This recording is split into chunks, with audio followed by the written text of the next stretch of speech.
कहाँबाट हान्छ ओ तिमीसँग खेल्दा जहिले यस्तै हुन्छ खोइ हामी खेल्दाखेरि त है कस्तो आउँछ नि कस्तो रमाइलो बटहरू आउँछ होला होइन ऱ्यान्डम दुईजना ऱ्यान्डम खेल्छ होला दुईजना केटाहरू आउँछ मस्किँदै खेल्छ होला तिमीलाई रमाइलो आइहाल्छ नि यहाँ बुढासँग खेल्न कहाँ रमाइलो बोलेको सम्झन्छ छ्या राजगिरी आइरहेको छ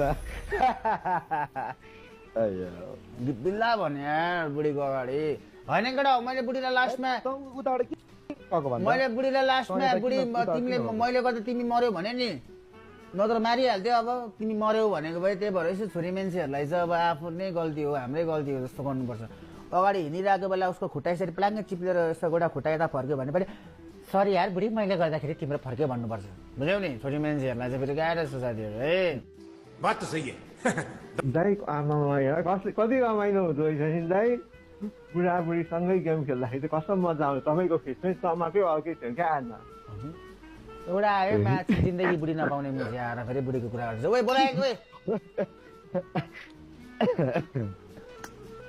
फेरि साँडेलाई बुढी सम्झेर मैले खेला अब यो गेम बोला